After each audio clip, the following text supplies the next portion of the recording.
Au collège, ils sont au collège, et bien c'est passé au collège, il y a une loi de madame de je sais pas quoi, bon, hein, qui a fait passer ça dans les collèges. Non mais ils ont pété les plombs.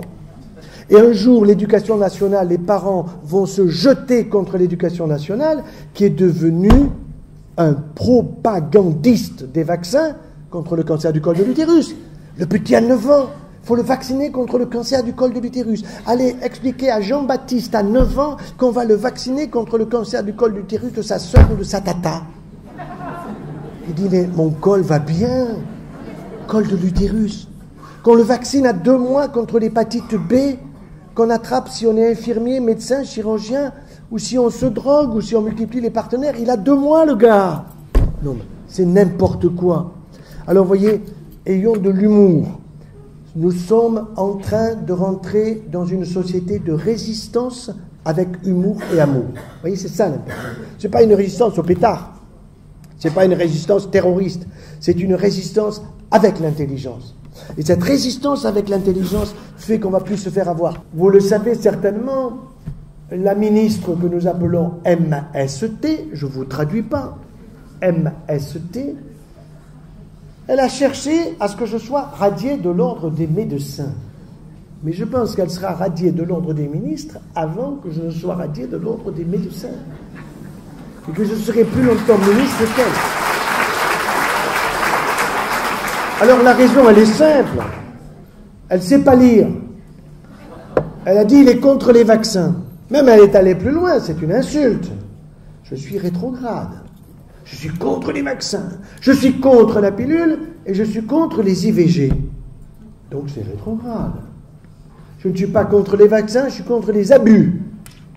Je ne suis pas contre la pilule, je suis contre les abus. Je ne suis pas contre les IVG, je suis contre les abus. Pas la même chose.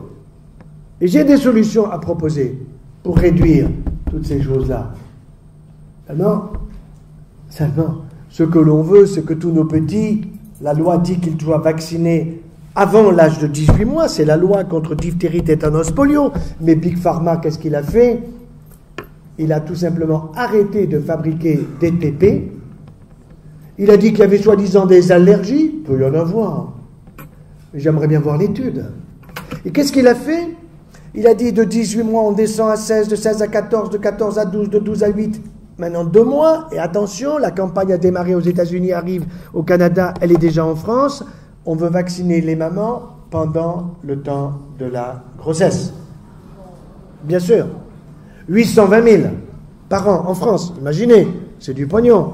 Et on va leur dire, la coqueluche, elle allez mourir. Mais vous avez tous fait une coqueluche. La rougeole, vous avez tous fait une rougeole. Mais là où on meurt de coqueluche, c'est en Afghanistan, c'est en Irak, c'est dans les pays en guerre. Et là, oui, c'est vrai. C'est vrai. Ou de polio. Ou de tétanos. Mais c'est pas ça. Alors chez nous, je ne suis pas du tout opposé, au contraire, je suis favorable à diphtérie, tétanos, polio, mais sans aluminium. Pourquoi ils ont ajouté l'aluminium? Pourquoi ils ont ajouté l'aluminium? C'est très simple, c'est un adjuvant. Parce que si je vous vaccine à 2 mois votre bébé, qu'est-ce que je vous cache? Je vous cache que le système immunitaire du bébé, il n'est pas fait avant 1000 jours après la conception. Faisons le calcul ensemble. 1000 jours après la conception, c'est le temps de la grossesse, 270 jours. Vous ajoutez 2 années de 365, pile, ça tombe à 1000.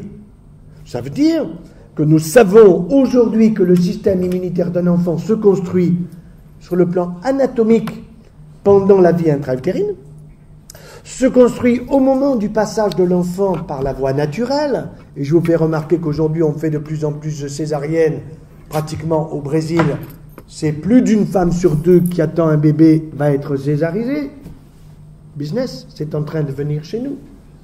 L'accouchement sans douleur est une expression d'homme, n'est-ce pas? D'homme. C'est facile pour nous de dire que c'est un accouchement sans douleur. Moi, j'ai accouché 6 fois. Enfin, j'ai vu le boulot. Et puis, j'ai accouché en tant que jeune médecin quand j'étais en coopération au Maroc. Donc, j'ai vu ça de près. Admirable. Mais les femmes, vous êtes trop gentilles. Vous vous laissez manipuler. Vous ne savez pas suffisamment, est-ce que vous êtes trop douce et trop gentille? Exprimez votre vécu. Ce que vous vivez quand le petit est là-dedans. Moi, ça m'est jamais arrivé. quand il bouge, quand il vous parle, tout ça. Bon, on fait l'autonomie, il y a des choses extrêmement intéressantes. Tout ça aussi, c'est de l'antistress pour le bébé, c'est de l'antistress pour le papa, c'est de l'antistress pour maman. Tout ça, c'est d'une extrême importance. Et dans le domaine de l'antistress, il ne s'agit pas d'imposer quoi que ce soit à une personne. Il y en a un qui dira, moi, le yoga me va bien. Ça va très bien. Il y en a un autre qui dira, moi, je préfère la méditation de pleine conscience. Il y en a un autre qui préfère l'hypnose. Pourquoi pas ? Il ne faut rien rejeter, il faut avoir l'esprit ouvert.